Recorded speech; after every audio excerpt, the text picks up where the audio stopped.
Hey family, it's Tasha MAMABEAR Prepping. Welcome to the channel. Welcome back to the channel where we just talk about emergency preparedness.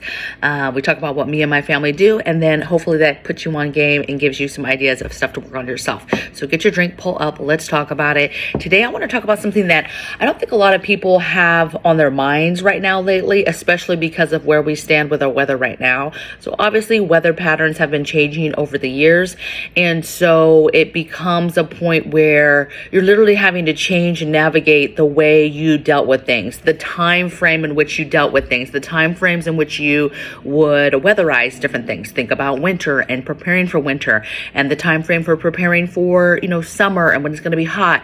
And so I think as those change, that's going to get a little bit more drastic, and we're going to need to really think outside the box to be ready for some things. So preparing, you saw the thumbnail, preparing for drought, preparing for the summer. Obviously there's still states that we're dealing with rain, snow. There's some states still dealing with blizzards. You have states now dealing with tornadoes and just heavy rain and flooding and all types of different types of weather patterns, and they're absolutely not thinking about how hot it's going to be, high temperatures, that type of thing, drought, the ability to get water. For me, that is the biggest piece of dealing with summer. Yes, it is about, okay, how do I keep my house cool?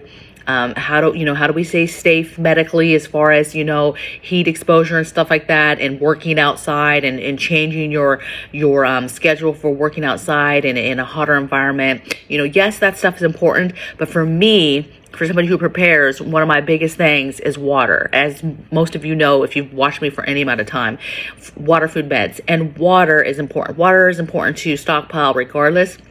But I think even more so, especially if you're somebody who, it doesn't matter if you're a huge gardener, a huge farmer, and you actually grow food that you sell and you do this on a big scale, or if you just have a little garden, a little patio garden, can be a huge issue if you are going through a drought and it's difficult to get water. And not everybody can just afford to, I'm just going to water from my tap, no problem, for 2 times a day because it's so scorching hot, right? So there's some things you can think about and can prepare for that. Yes, you should be thinking about summertime, how hot it's going to be for your house and how to cool it. But right now I'm thinking more of, how do you do this for your animals? How do you do this for your livestock, for the places where your livestock and your animals are at?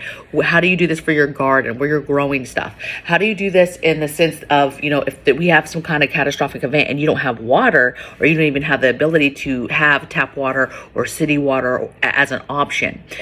Grid down, you'd be surprised how many homesteads have wells and they're not set up for grid down. They have a nice, beautiful pump on it that pumps it either straight to the house or pumps it to some sort of holding tank. Then it's a beautiful setup, and then they lose power and they lose their water at the same time because they haven't thought through getting that hand pump and getting that stuff. So that's important. If it's scorching hot and then you also on top of that lose power, which that is when we have the most blackouts, brownouts, power losses, is in the summer. And with conflict just moving forward with the way it is with other countries, we have to start thinking about these things more in the future. First, it's important to get things that you need in the future anyway in stockpile, so that in case we get to that time frame and you can't get those things anymore.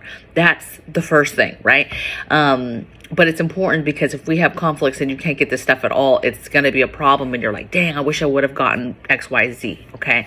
So think about drought. Think about how your setup is now for water. Your mindset right now might not be water because you're like, well, it's pouring outside. It's raining outside.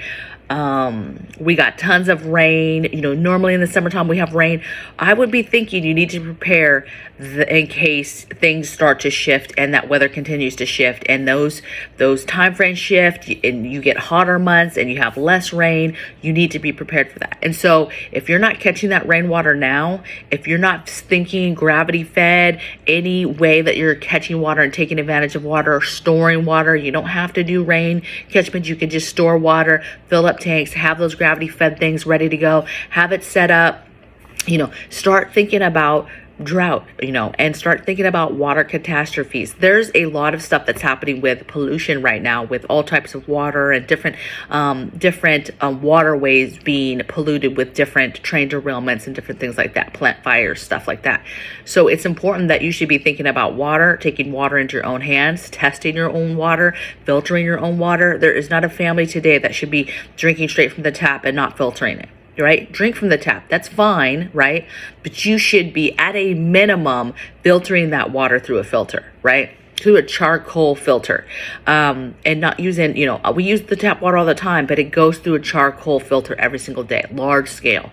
That's a must. And then you've got to take things into your own hands, especially how crazy it is right now, and you need to be testing that water from time to time. Now, depending on your relation to how close you are to different things and things like that, but things can change like a dime. And do not think for a minute that, well, I'll just change it once I'm told to change it, right? I'll wait for the government. I'll wait for somebody to say something has happened and you need to now boil your water or filter your water or treat it water or whatever. Do not expect them to tell you that, okay? Ohio is a perfect example of them not telling anybody anything. I mean, there were multiple states over that were telling the public, hey, we've been testing the water, and nothing was coming out of the actual state that actually had this spill. It was horrible, right? It was just, hey, go back home, everything's fine.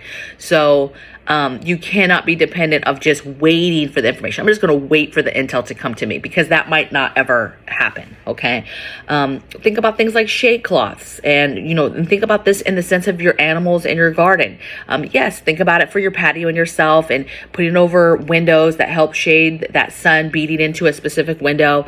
Think about those little things right now. We're kind of, we're in that stage where everybody's starting to peek out.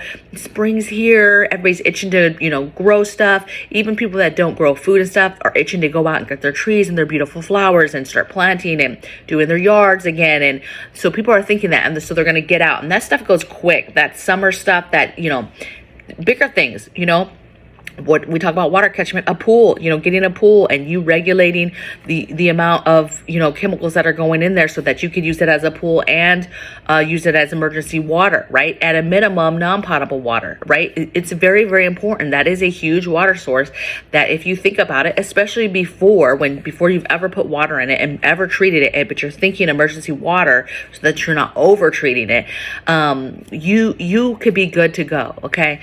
It's just, and now's the time. You might be able to still get in there and get some prices before stuff really explodes, because it's summertime. But think about drought. Look up the drought maps in your area. You might be surprised how much of this country has a drought and has an issue with their water right now. If it's not an issue with the water receding, and going away and not being replaced and replenished, it's not enough rainfall in areas, right? There's just, it's hardcore drought, and in areas that you wouldn't think that there's a drought. I just saw an article the other day about my own state. Hey, we're gonna be having drought issues this summer, and Washington State, it's gonna be worse this summer, and so we have to prepare for that. And so now's the time. Think about the water now that's going to be required to get you through this. Some homesteads do this. They collect water, or they get their water from their well, get it into a holding tank.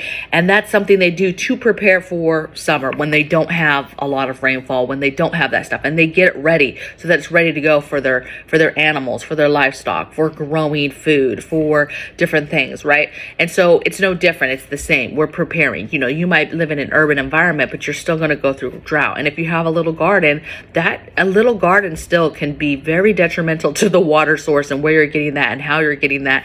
And then if you throw any kind of crazy event into it, some kind of crazy power outage or some other catastrophic event, a total collapse, it's a wrap. Everybody is going to be out getting the water. And this literally is emergency water for that day, that, like, even when a catastrophic something happens, right? Right now, think of it as, I'm just getting ready for a drought summer for my animals, for the garden, for the house in general, right? But really, baby, this is emergency backup. This is your backup. These are your ways of stockpiling, okay? And having a little bit more than is needed. I always tell homesteads, even if you have a well, you have 2 wells, you have a hand pump when the thing goes down, whatever.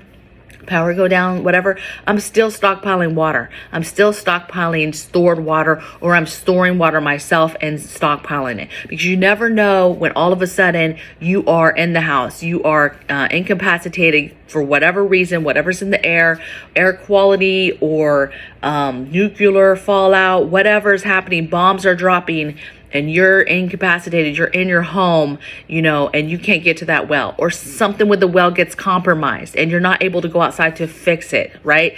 That's the problem, that the reason why it's important to stockpile, to give yourself options. No matter who you are, no matter what your situation is, the more options, it's facts, the more options you give yourself, the bigger chance you have of surviving the different variables that could happen during an event, right? There's domino effects. You know, one thing happens and that affects something else, that affects something else, that affects something else. And something you're not even thinking about could be an issue. And so the more options you give, the more you can adjust and you can adapt to the situation at hand that's happening. That's the whole point of emergency preparedness and stockpiling, and getting more than one way of doing things and knowing more than one way of doing things. So this summer is going to come hard and fast. Be thinking about, I know, baby, I know some of you guys still got snow on the ground, blizzards, you know, you're dealing with tornadoes, dealing with all this stuff, heavy rain, and you're not even thinking about drought. And you're like, how could we even have a drought? California, with all this, the random rain and storms and flooding and snow and all these storms that hit them, and you would think that would have corrected the drought issue. They're gonna have drought this summer, and that's what's crazy. And I promise you, nothing was done by that state to collect that water, to get that water, to maintain that water, make all that water and storm everything work for them. So please do yourself a favor. Think about your water situation. Think about the summer. Think about drought, how that will affect you and your family. And think about those things now. And two, it's, you know, some people it's like, yeah, get the things now. But for some people, it's no, get it in the budget so that you work that into the budget in the next, month or so that when it's needed, you've been able to put it in the budget and get it going. Okay. So I hope you guys are well. I hope you guys have a fantastic weekend. I'm super excited. Hubby is back from training, and we're just going to relax and chill and have a nice, quiet weekend. So I will see you guys next week on the next video. You guys take care. Blessings from my bear cave to yours. Bye.